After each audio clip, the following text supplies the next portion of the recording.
Welcome back to Alice Talks Football. Welcome back for your late deadline day window. 2.5 hours left in the window, but I'm pretty sure teams have up until like 9 p.m. to register deals, but they just need to do the initial paperwork by 7 p.m. So there's 2.5 hours left in the window. This is your late deadline day show. Could Onana go? The interesting thing about Onana's exit is that the Saudi and Turkish clubs interested in Onana transfer window doesn't close to September 10th or 11th, I believe. So the Saudi window is still open for another week or two. Same with the Turkish window. So that doesn't mean Onana is going to go today, but Onana and Bayindir exit. One of them is probably expected to leave before the end of at least the Turkish-Saudi window. Lammens is at Carrington doing his medical. Lammens ranks among all goalkeeping signings, all goalkeepers in the 24-25 leagues as... Senne Lammens ranks among all goalkeepers in the 24-25 season first when it comes to penalties saved, prevented shots, and all of that as well. We'll talk about a new signing, Lammens. We're going to talk about Onana. Alejandro Garnacho has said goodbye to Manchester United. Kobbie Mainoo cannot leave. We're going to talk about the midfield situation. Will United make a late move for a midfielder? It's looking unlikely, but they need to. Conor Gallagher to Manchester United, seen as unlikely. Harry Amas has left on loan, but Malacia is still not to go. Now, if you were asleep this morning and missed everything that went down this morning, we've got a here we go, Anthony Terrell Betis. And the best thing about Anthony Terrell Betis is 4 days ago, the deal was off because Anthony demanded 4 or 5 million to leave. Today, Anthony's left without us having to give him that 4 or 5 million. Well done, Ineos. Put him in his place. Jadon Sancho has gone on loan with Villa covering at least 80% of his wages. Did Man United play Villa? Because we agreed personal terms with Emi Martinez. Discussed the deal with Emi Martinez going one way, Sancho going the other way. Villa went and took Sancho. We used Emi Martinez to get down the Lammens price, and Lammens is a done deal unless he fails his medical. So Lammens is done. Anthony is done. Sancho is done. We've got 3 here we goes. Harry Amas is done, if you want to count that as a 4th deal this window. So that's all gone down as well. Newcastle set to get 30 million for Osula. Chelsea getting 22 million for Tyreek George. Everyone's better at selling than us. Mark Gay to Liverpool saga not over yet. There was a here we go for Gay to Liverpool, but the deal might be off. As Palace's replacement in Igor Julio is no longer going to Palace. So Mark Gay to Liverpool might be off, people. Isak has joined Liverpool. Craziness. Vissa to Newcastle. Nicholas Jackson to Bayern Munich. Guys, this transfer window, like deadline day, I think is an all-timer. Like, we're obviously going to be covering the latest United news on Onana. We're going to talk about the midfield situation. Could there be any signings? We're going to talk about Lammens. We're going to talk about everything we need to know. But City have signed Donnarumma. Liverpool are now waiting to see if they can actually do the Gay deal because Crystal Palace's replacement has collapsed. Nico Sanilo has gone to Udinese. Nottingham Forest have signed Donnell McNeely from Chelsea on a permanent move. Benjamin Pavard has gone to Marseille. Nicholas Jackson looks like he's going to Bayern Munich on a loan with an obligation. Chelsea are going to get ridiculous funds. 16 million loan fee, so that's about 14 million pounds. There's a Gay here we go, but the deal might be off. It has just been a crazy busy window. Chelsea have signed Buonanotte, if that's how you say his name, from Brighton, which is a surprise move there. Akanji's gone to Inter from Man City. Lindelof has signed for Aston Villa. Tyreek George has gone to Fulham. Mainoo is set to stay. I mean, it just goes on and on and on and on when it comes to the transfer window. Harvey Elliott has also gone for £35 million to Villa. Well, it's a loan with an obligation to about 35 million. The fact that Garnacho went for 5 million more than Harvey Elliott is a joke. Tottenham have signed Kolo Muani. So yeah, very, very busy window. We will cover everything going on, but of course we're going to be focusing on the Manchester United move. But it's all going down. I'm just seeing Liverpool tears on the timeline as the Gay deal might be collapsing. And Gay would be arguably Liverpool's best signing for me because they need that guy in defence. So if that deal collapses, I'm going to laugh. I'm going to laugh big time. But yeah, look, cannot believe we've not brought a midfielder. Ruben is crying for it. Mainoo wants to go on loan. We said no. I think the fact we keep blocking Mainoo's exit means we're not signing a midfielder. But we will discuss all. Saudi haven't done us any favours. Well, Saudi went for Anthony, and Anthony said, no, I want Betis. Saudi went for Sancho, who wants money more than anyone else in the world, but he also wants to play in Europe. So they could have done stuff, but we just have annoying players. Like, we don't have a Darwin Núñez that wants to go to Saudi. We have players that just don't want to help us. Why do you want me out? Every time I see a picture of Onana, I keep visualizing the one where they've edited speed in him. Onana, man, he can't play again.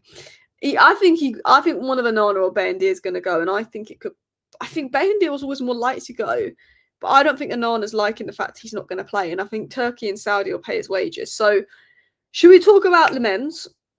And then we'll talk about Onana, then we'll talk about midfield. We're going to get into all the news. Bruno Fernandes, not expected to leave Man United, no. I thought that was quite obvious news, but yeah. Senne Lammens is already at Carrington to finalise his transfer to Manchester United. So, the deal was basically done. United is expected to announce it today. He's just doing his medical. All of that as well. I don't know if he'll start versus Manchester City. That's a big game to throw a young keeper in, but I think he will become our first choice keeper. So Senne Lammens, very good keeper. According to SofaScore, Senne Lammens ranked first among all goalkeepers in the 24-25 season in the Pro League for saves, most saved shots from inside the box, most penalties saved, most high claims, most goals prevented. One of the best shot stoppers in football. Now, if you look at Senne Lammens' statistics, he's also very good at stopping crosses, but from what I've watched of him, I've picked that out as a weakness. But his stats say that he's very good at stopping crosses as well, which we need. But as I said, the best thing about Senne Lammens is he's a good shot stopper, and Onana isn't. And the best thing about Senne Lammens is when he stops a shot, he doesn't stop the shot and go, there you go, give it back to the striker so the striker can tap it in.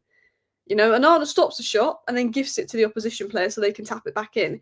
When he makes a save, he makes sure he swoops it out the danger zone. Which for me is probably the difference between about 9 points next season.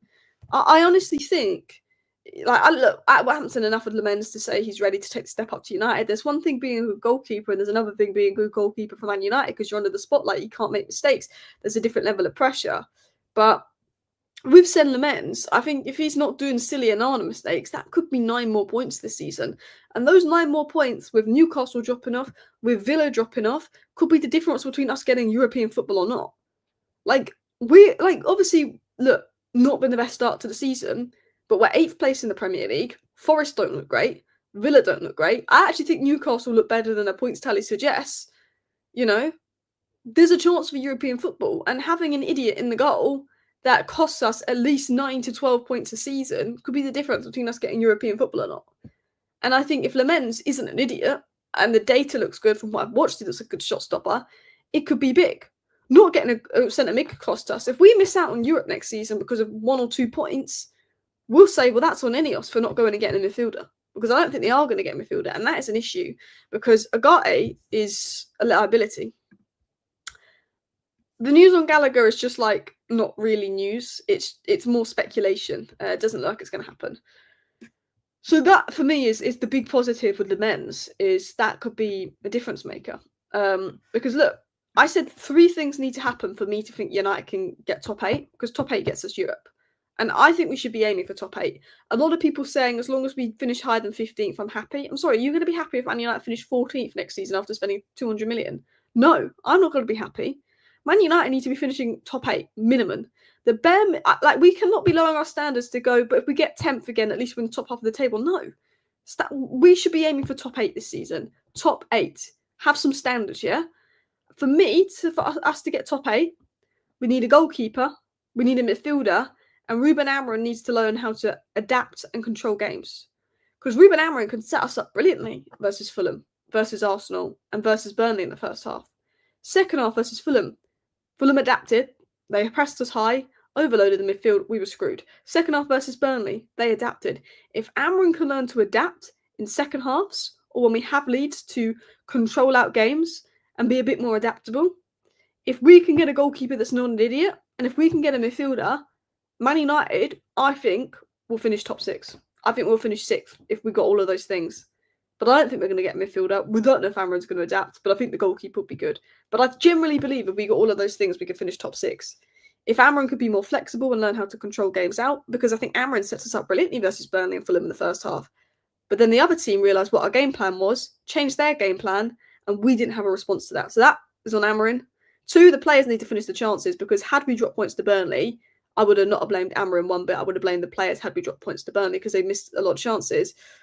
But Amarin needs a midfielder. He's demanded midfielder. He's made it very clear he needs a midfielder. Ineos haven't given Amarin that. So you know what? If Amarin does get sacked in November, I will stick up for Amarin a bit and I'll say, but you didn't get him his midfielder. You did not get him his midfielder, so they must go and get a midfielder.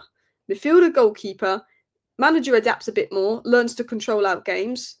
I generally believe we can get back in Europe because Villa look a bit shaky. I do think Newcastle have a good season, but Newcastle, Tottenham, Villa, they've all got Europe. We've got one game a week. I think there's an opportunity there. Obviously, injuries and all of that, but Mbumo's mint, Cunha's mint.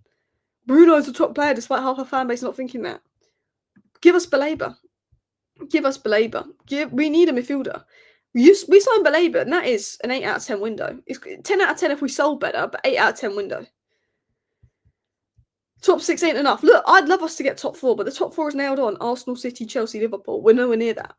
If we can get 5th and sneak a Champions League place, unbelievable. But for me, just get me top 8. Get me back in Europe. I want Europa League. Champions League's a dream. Give me Europa League. Give me something to build on. Could we get a midfielder in January? Probably a panic buy. The one thing I will say is Baleba's not started the season well for Brighton. He's been getting hooked off. His head isn't there. Could Brighton agree? If he has a bad half season, could Brighton agree to sell him in January? Cut price? You never know. I think Newcastle will get 5th. I think top 4 is Liverpool, City, Arsenal, Chelsea. And I know we're above City, but City always have a way. I'm surprised they haven't dropped 100 million today. I think Newcastle will get 5th. I think Tottenham are favourites for 6th. I think right now, Villa, United, Forest pushing that 7th. That's what I think. The City look bad, but you know if City are 9th come January, they're going to spend 300 million. If we're 15th come January, we spend 30 million. If City are 9th come January, they spend 300 million. So you know City are going to get top 4 because they'll give Pep another billion to spend. Yeah. Why can't we nurture Maino to come like a believer? Because they're so different. Like, Maino is one of the most technically gifted players in football. Unbelievable on the ball. Baleba is known for his off-the-ball ability. If you could combine Baleba and Maino into one player, it's a brilliant player. But there's things Baleba does that is nowhere near as good as what Maino can do on the ball, in possession. But Baleba's a monster out of possession. That's why I think that Baleba and Maino work together as a pairing. Wharton and Baleba, perfect. You know, Wharton and Baleba, perfect. Maino and Baleba, perfect. But we can't nurture Maino to come like Baleba because it's very different players. That's like asking Scott McTominay to play like Frankie de Jong. Scott McTominay was a workhorse. Scott McTominay was a box crasher. Scott McTominay was very good out of possession with his movement.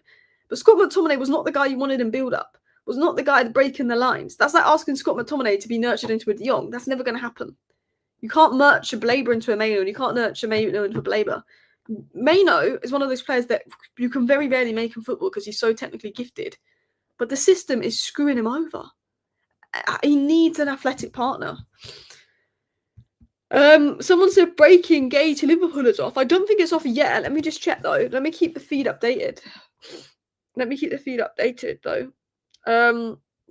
Galatasaray looking at Lookman. Paris Masterclass. Fake interest in Gay replacements. Pull out last minute. No replacement for Gay. Deal off with Liverpool. That would be crazy. Tedem Menge is going to make a deadline day move to Burnley, and United have a 40% sell-on clause. So if they sell Tedem Menge for 10 million, at least we get 4 million for him. Mark Gui returns to Chelsea. So as of now, Gay deal was off. Apparently. Well, no, it's not been said off. No, it's at risk of collapsing. So Liverpool now waiting for outcome. It's not off, but it's at risk of collapsing. We finished 15th last season and we're not doing any work to sign a midfielder. Don't even care about sales. Absolute disgrace. And look, I agree. United should go and look at someone like Elliot Anderson. Mate, Mr. Marinakis would not be selling us Elliot Anderson. Like he'd be losing his mind. But I'd love Elliot Anderson. If you can't get Baleba, go for Anderson. And I think I'm looking at a partner for Maino. Adam Wharton is someone that plays in the same role as Maino and Bruno. Someone that's beautiful on the ball. Someone that's a beautiful passer. We've got Maino, we've got Bruno on the ball. We need someone that's good off the ball. I'm looking at your Elliot Andersons. I'm looking at your Carlos Balebas. I'm looking at your Santoses. Potentially a Lamin Kamara. Potentially Nagome. It's sad to see we're not making any late moves. Gundogan to Galatasaray, maybe. Man United are set to make a guaranteed 90 million this summer transfer window with a potential 64 million of future transfer fees, aka Højlund. United are not expected to sign a midfielder. Look, footballing gods, give me a midfielder. It's a disgrace if we don't sign one. Absolute disgrace. We're going to get money for Ted Menge apparently, so that's interesting. I have to say, I didn't mind us signing Sesko as long as it didn't affect our chances of getting a midfielder. But if the Sesko funds have stopped scanning midfielder, we should have prioritised midfield. I said that. I said I like Sesko. I think we need a striker. But I would have, when you sign Cunha and Mbeumo and you have ticked 2 boxes in goal scoring, I think we should have gone for midfield next. Because we constantly neglect the midfield. I'm not stupid. I want to believe that. And I want to refresh and see a Baleba bomber. But I've got Fabrizio notifications on. He's not dropped a Baleba bomber. I mean, I would have gone. If Fabrizio had just dropped a Baleba bomber, oh my god, I would have been like, but no, he's not. He's not. I've got the notifications on for Romano. So yeah, should we talk about midfield and we'll talk about Onana? Because this is what annoys me. I think neglecting midfield is an issue we've had for too long, and we've been consistently poor. And we've consistently not got the midfield. Fellaini, never good enough. Herrera, good signing. Schneiderlin and Schweinsteiger were crap. Pogba, good signing, but didn't get the players to play with him. Matic, good signing. Fred was all right in the end. 1920, we were crying out for a midfielder, we didn't get one. 2021, we got a midfielder in Van der Beek, so he didn't play. And 21-22, we didn't get a midfielder. We basically, under Ollie, ignored a midfielder for 3 years. And then we signed 2 midfielders under Ten Hag, but 2 midfielders that can't run or cover ground. We got Amrabat as a panic deal in, and then we got Agate, who was probably the wrong profile. So for me, I go through this list and say, the last good midfield signing we made was Casemiro. Don't get me wrong, that first season we got out, Casemiro was unreal, and he's still better than Agate right now. He has limitations, but he is a top player. Did we overpay for him? Did we give him ridiculous wages? Yes. But he's the last good player we signed in midfield. Yeah? And then before that was Pogba. And then Herrera. And Matic was all right. So, but for me, you look at that and you think, why games won and lost in midfield? We wonder why we've had a lack of success recently. Maybe it's because we don't go out and buy midfielders. People take the mick out of Chelsea for spending 100 million on Enzo and Caicedo. But do you know what Enzo and Caicedo got Chelsea? Got them from finishing bottom half of the league to Champions League and Club World Cup champions in a year and a half. Midfield is, for me, the most important position on the football pitch. And it is our biggest issue. And the fact that we are continuously ignoring the midfield and we wonder why this club has been a mess for so long, for me, it is so frustrating. It's so frustrating. Sabitzer was a January panic buy and it was more of an attacking midfielder. Like, Bruno's not on there because he was an attacking midfielder. Like, we're talking about players that can play in the pivot. It's just frustrating. We need somebody with legs that can cover ground. I mean, look, we could try Lisandro Martinez at DM, potentially, but then there's a lack of physicality. Xhaka, we need someone more off the ball than on the ball. Xhaka's very good on the ball. Martinez very good on the ball. We need someone that is a monster off the ball, but isn't a pressing trigger like Agate. Agate can do a lot of the stuff we want off the ball, but he's an absolute pressing trigger. Absolute pressing trigger. Senne Lammens has now successfully completed his Manchester United medical test and will shortly sign his contract at Carrington. The 23-year-old comes here with the intention to fight for the number 1 position, said Sully. So Sully has confirmed that Lammens' medical has gone down. So big up that. Lammens has completed his medical. He's set to sign and be announced. I think Ndidi has moved away from Leicester. Where did Ndidi move to? I know Ndidi got moved, didn't he? I think Ndidi is now at Besiktas. Yeah, Ndidi's not on the market. He's already moved. But I mean, at this point, I would have looked at Ndidi and gone, guys, like, give me an Amrabat type player. I tell you what, we could use with Amrabat in this double too. Give me Amrabat back. But honestly, Amrabat was so good. Like, Amrabat was a bit poor, but he was played at left back. He was played all over the place. And then the last 2 months of the season, Amrabat was really good for us. How is Lammens at corners? I don't think he's brilliant at corners, I'm going to be honest, but I think he's better than Bayendir and Onana. But his stats make it look like he's really good at that. But I watched a few clips, and I think he reminds me most of Vicario of Tottenham. That's how I would describe him. A good enough keeper, an upgrade on what we have. But it'll be interesting to see how he does under the pressure, how he develops. Since it looks like there'll be no midfielder, where do you think United will finish this season? 9th. Look, there's enough positive signs. Again, it depends on how Lammens does and how Amrin adapts. But look, if Cunha and Mbeumo manage to stay fit most of the season, if Bruno doesn't get injured, I think we're all right. Like, because the way I'm looking at it is we've got good players. We've got good enough players to finish in the top 8.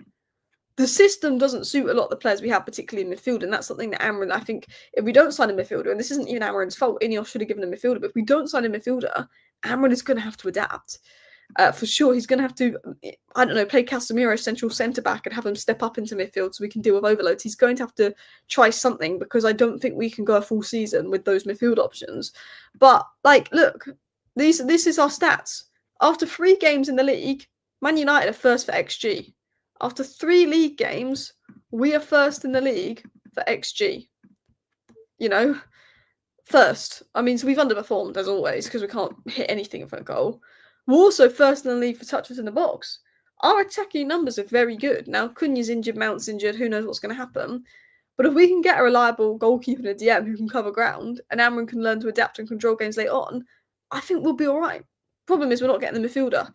So Amrin, I think, is going to have to find solutions to that, whether it's starting Heaven as central centre-back, because he used to play DM, whether it's starting Casemiro as central centre-back and trying something different, whether it's trying Luke Shaw inverting from left centre-back into midfield, or Leacher, when he comes back, inverting from left centre-back into midfield, just to put maybe another body in midfield out of possession. In possession, we build up in our back 3, but maybe out of possession, we go and invert one of the players into midfield. Maybe if Delot starts left wing back, he inverts, but then we lose a little width there. I just think we need to find a solution for it if we don't sign one. Like, we could build Heaven into DM. I'd love Amadou Onana. Yeah, Amadou Onana is a good player. Gomez, look, I think considering a Gomez rumoured of being 20 million, I'm surprised we're not exploring that. But yeah, the breaking news is that Lammens has completed his medical. So that's big news there. Doesn't look like we're moving late for a midfielder, sadly, guys. But let's talk about Onana and Onana news. Ugh, I'm just sharing the screen. I've got a cold, so that's why I'm only doing shorter live streams at the moment. Because I normally do hour-long live streams on deadline day, but my nose is all sniffly, so it's hard to talk and everything. But let's talk about everything going on. So here we are. Galatasaray showed interest in Onana over the weekend. The window in Turkey and Saudi Arabia open till September 11th and 10th, respectively. It is understood that if a suitable offer was to come in for their goalkeeper Bayendir Onana, it would be considered. I think with Lammens coming in and the fact that Onana just doesn't look like he's going to get a sniff of minutes, Onana's stance of "I want to stay at Manchester United" could change. Højlund's stance was "I want to stay at Man United." Højlund's stance of "I want to stay at Manchester United" was very, very clear. He continued this "I want to stay at Manchester United" stance.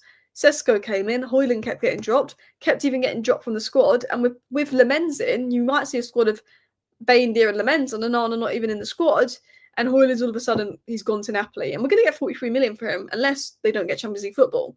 So with Onana, I also look at it and I think, well, right now, if we're not playing Onana and Lammens comes in, and there's, the window's open a little bit longer, maybe Onana changes his mind. Maybe Onana does a Højlund and goes, you know what, I'm going to go. Because they can pay his wages, Turkish clubs. They can pay his wages, Saudi clubs. Maybe Onana all of a sudden, changed his mind, has a change in plans. Look, the feeling was that Bayendir was going to go, not Onana, because Bayendir wants minutes ahead of the World Cup. But it might be Onana that goes. Thank you for the super chat, Susie. We covered this earlier. Leverkusen sacked Ten Hag after 2 games. I think it was totally unfair. I think they sold Wirtz, they sold Frimpong, Jonathan Tah left, Hinkapie left, Xhaka left. 5 of their players that were key left. I think 7 of their best starting 11 pretty much left this window, and they sack a guy after 2 games. Also, imagine if we'd sacked Ten Hag after 2 games. Our first 2 games on the Ten Hag was a 2-1 loss to Brentford and a 4-0 loss. Sorry, a 2-1 loss to Brighton and a 4-0 loss to Brentford, and then we came third and we won the Carabao Cup. And it was probably, I think that Ten Hag's first season, in my opinion, is the best season we've had post Fergie. And look, I know we've won the Europa League, but I think we came 6th that year. I know that Oli came second. I know that Jose came second. But we didn't win trophies that year. I think coming third, winning the Carabao Cup was probably the best season we had post Fergie. And, you know, his first 2 games were awful. So I think Leverkusen should have given Ten Hag more time. I think they screwed him over a bit there, to be totally honest. Thank you very much for the super chat. I must have missed it. I appreciate your content. I appreciate that. Thank you for watching. Blame Amrin for a poor selling bomb sort of cheaply. I don't blame Amrin for the poor selling. I think because look, Nicholas Jackson's in Chelsea's bomb squad. Look at the money they get for him. Nkunku's in Chelsea's bomb squad. Look at the money they get for him. João Felix is in Chelsea's bomb squad. Look at the money they get for him. João Felix and Nkunku are on massive wages as well. Look at the money Chelsea are getting for their deadwood, the players that they don't want. For me, it's a mixture of Man United are so bad at selling that teams mug us off. We finished 15th. We don't have many legs to stand on. And Ineos need to get better at selling because we should have got 50 million for Garnacho. We should have got 50 million for Garnacho. And the fact that we didn't get 50 million for Garnacho, in my opinion, was an absolute disgrace. Let's dive into other news. So Romano said that Manchester United informed Kobbie Mainoo there's 0 chances of him leaving today. The case is closed. There was interest in Mainoo. Everybody wants him. Of course, he's a talented player. Mainoo can't go anywhere because we're not bringing anyone in. If we sign a midfielder, I'll be so happy. I will do a big giveaway on stream. If we sign a crap midfielder, I won't. But if we sign a good midfielder, I don't want Conor Gallagher. I want a good midfielder. I want a late move. But look, there's 2 hours left to do it. 4 hours to get it finalised. You know, it would take about 4 hours to go from Brighton to Manchester. Just don't think it's happening. Just don't think it's happening. Sadly.